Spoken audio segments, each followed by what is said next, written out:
Hello po mga kababayan, kamusta po kayo? Si Kamalong po inyong lingkod ay nagbabalik po muli at tayo po ay magsama-sama magkomentuhan dito po sa Tambayan mga kabayan. At sana po nasa maayos at mapayapa po kayong kalagayan. Mag-umpisa na po tayo mga kababayan. Komentuhan po natin ito pong pahayag ni Robin Hood, ni Senator Robin Hood Padilla. Ito po ay pinag-uusapan na sa social media mga kababayan. At syempre po, si Senator Robin Padilla ay hindi rin po ligtas sa kaso.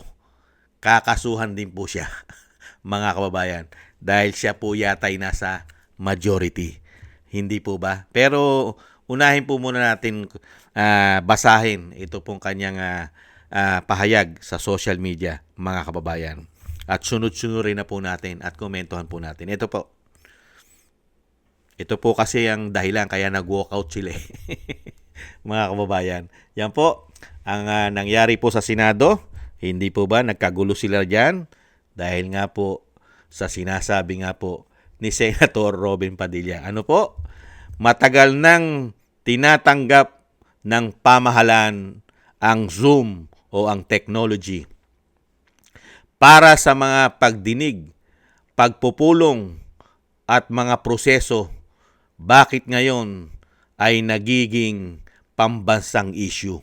Tama nga naman si Robin Padilla. Sa buong mundo, ginagamit na po ang technology, lalo-lalo po ang Zoom. Kaya nga may Zoom meeting Hindi po ba? Ginagamit din po sa Senado yan. Hindi po ba? Kaya nga po, tama po sinabi ni Robin Hood Matagal nang tinatanggap sa pamahalaan ang Zoom para sa mga pagdinig, pagpupulong at mga proseso. Bakit ngayon nagiging pambansang issue, mga kababayan? Ayon po kay Robin Hood Padilla. Totoo po yung mga kababayan, dahil po kahit po si Kiko Pangilinan, mga kababayan, ay ni-request po niya yan nung panahon po na nakakulong si Dilema. Hindi po ba? Dahil nga po nasa kulungan. Ayan po mga kababayan, nakakalimutan na yata ni Kiko Pangilinan nung makulong si Laila de Lima ay meron din po siyang hinihiling. Ayon po kay Pangilinan, mga kababayan, Kiko Pangilinan asks Senate to allow de Lima join teleconference session. Technology. Hinihiling niya. Mga kababayan, hindi po ba? Dahil kahit nakakulong si Dilima ay senador pa rin siya noon. At siyempre po, ayon po rito iyon po ay yung 2020. Nakakulong po si Dilima noon, 2020. Hindi po ba? At ngayon naman po, 2026, minority senators walk out after clash on electronic voting rules discussion. Mga kababayan, biruin mo yon. Para lang po ang discussion po doon sa rule, para nga doon sa sinasabi po na technology o Zoom o itong teleconference session ay pinapalagan po nila. Samantalang pagka sila po ang humihiling at nagre-request nung panahon nila, mga kababayan, ay nangyayari at natutupad. Pero bakit ngayon? Big issue po sa kanila. Bakit kaya? Dahil nga po, meron silang pinagtatakpan at meron silang pinagtatanggol at meron silang pinoproteksyonan. Hindi kaya?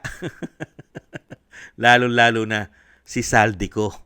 Si Saldico kasi kailangan po ng Zoom para po pagbubukas po ng Blue Ribbon Committee ay makapagsalita na po si Saldico.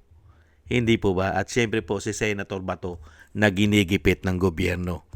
Gobyernong Hudas, mga kababayan, dahil po ang sinusunod sa atin ngayon ay international law. Wala na po tayong soberenya pagdating sa ICC. Ganyan po ang mga Hudas di umano. At ito po mga kababayan, kahit po si Senadora Risa Hontiveros, kung natatandaan niyo yun, di ba, ginamit po ni Senadora Risa Hontiveros sa kanyang mga testigo.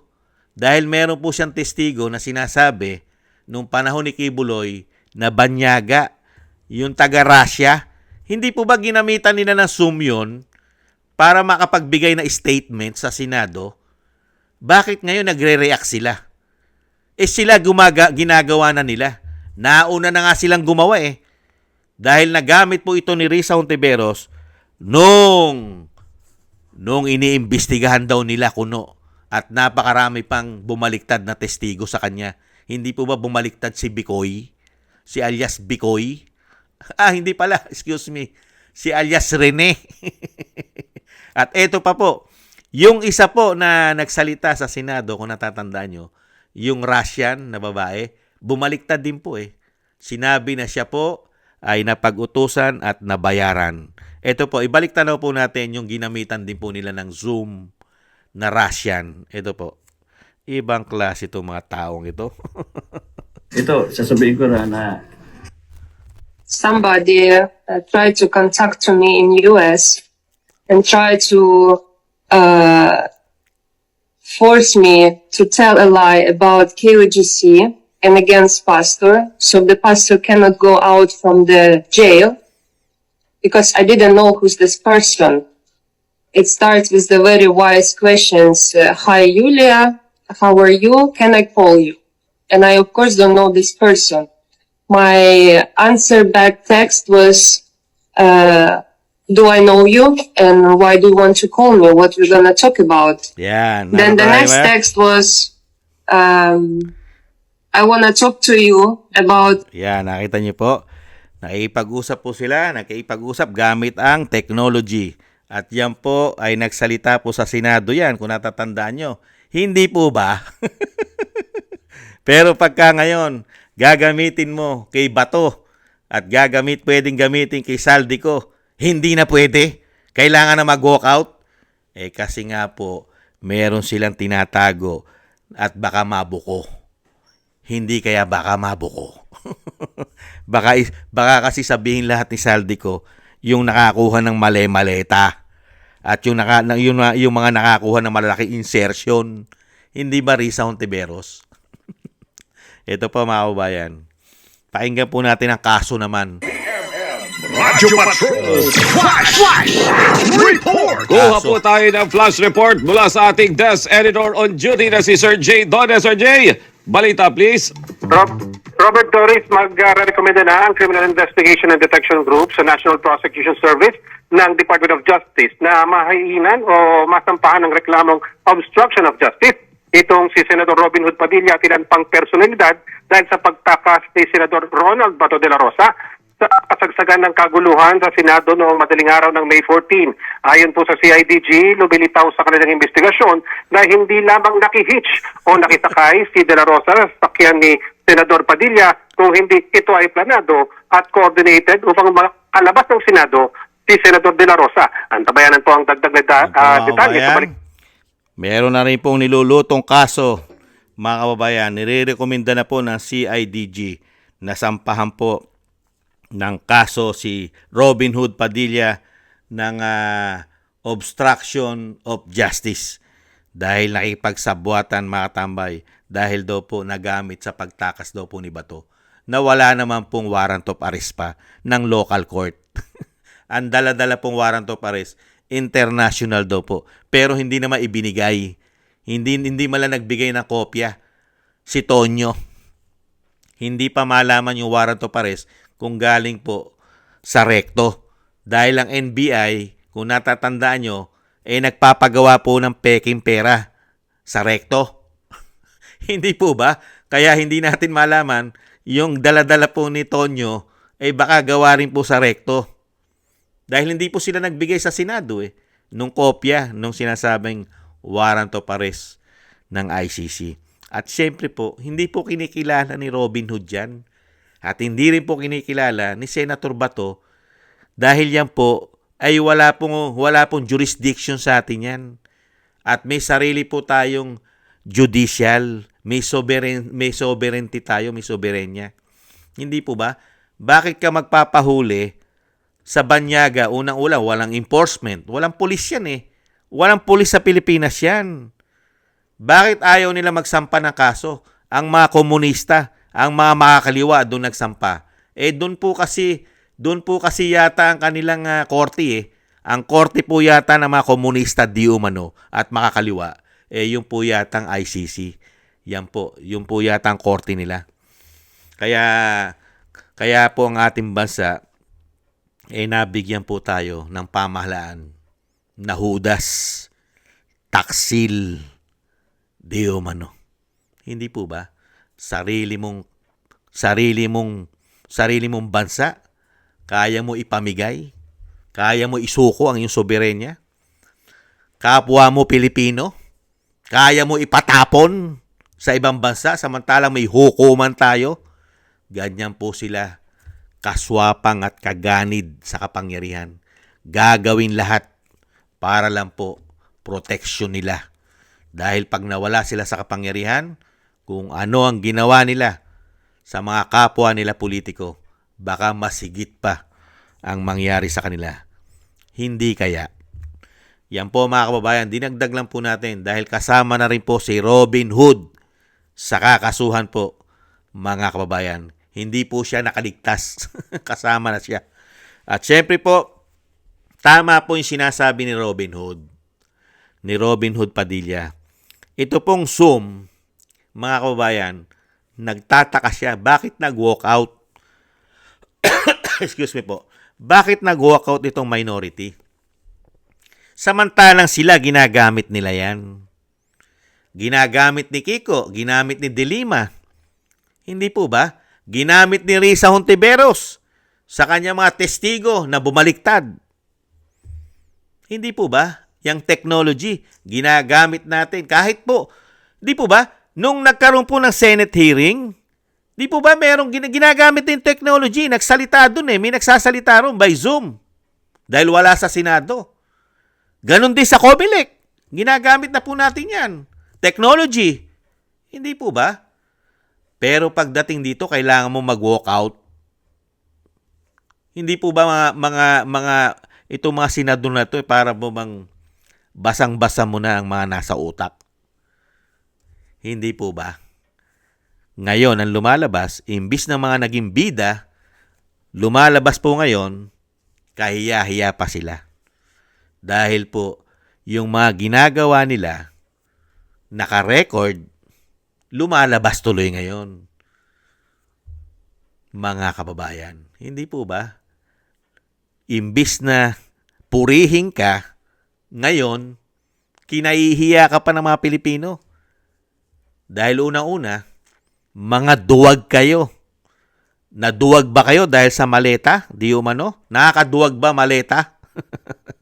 Hindi po ba, mga kababayan? Mga senador, Mga senador, takot ipagtanggol yung kanilang gustong mangyari. Ayaw makipagdebate. Unbelievable. Ibang klase ka. Daig pa kayo ni Robin Hood. Si Robin Hood, hindi nagwa-walk out. Hindi po ba? Kahit si Robin Hood ay hindi po siya abogado. Wala po siyang background, pagiging abogasya. Dahil si Robin Hood po ay artista. At syempre yung kanyang course, ang natapos po yata ni Robin Hood ay parang isa po yata doon sa criminology. Parang isa po yata yon sa kanyang course, yung criminology. Hindi po ba? Pero, nakikipagdebate siya. Si Robin Hood. Bakit kayo? Simple lang. Simple lang yung pagdidebatihan. Hindi ba? Kasi, kung yan po kasi napagdebatihan, lalabas din po kasi katotohanan na sila rin po kasi gumagamit niyan. Pagka meron po silang gustong paboran, katulad ni Kiko, katulad ni Risa Hontiveros, pag may gustong paboran, nagagamit po yan mga Zoom. Hindi po ba? Kaya lumalabas po Lalabas at lalabas kasi naka-record. Technology na tayo ngayon, isang pindot mo lang. Lalabas. Kaya sino po lumalabas ngayon? Nakahiya-hiya. Mga kababayan, yung 13 majority po ba o ito pong 11 minority? Sino po kahiya-hiya? Kaya tuloy, yan, si Robin, napagsasabihan pa kayo ngayon. Ibang klase. Thank you, Robin, Senator Robin. Thank you. At ingat-ingat ka. May kaso ka na rin. Kaya inuubos kayo. Ilan na kayo na may kaso sa majority?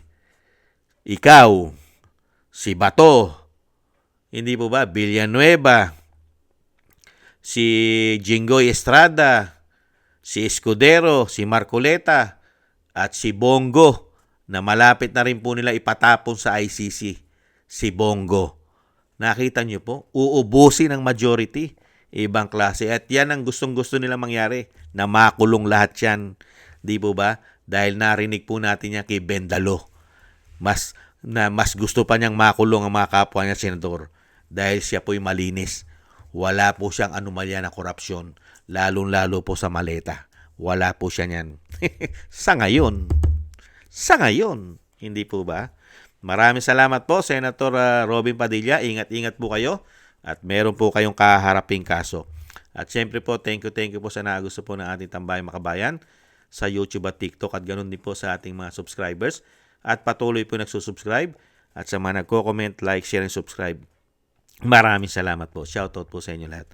At shoutout din po sa mga nagbibigay po ng tulong at biyaya. Shoutout po kay Eric Hershaw from Canada, kay Baby Roman at Ate Isa ng Cagayan Valley, Jem Aris from United Arab Emirates, kay Annie Jo, kay Gay at Shena, Tatay Nick from Toronto, Canada, Jesus Valdepena, Rolando Guerrero, Felipe Shapno from Texas, USA, Rolando Timbol, from Alberta, Canada, Ma'am LB at Sir Manny from North Miami, Florida, Melchorita Espinosa from Orlando, Florida, USA, Arthur Estraniero from USA, Randy Crispino from Pasig, Mika Ligaspi, Tessie Mantilla from Kuwait, Frank Zamora from California, USA, at Romulo Divina Gracia from Bacolod City.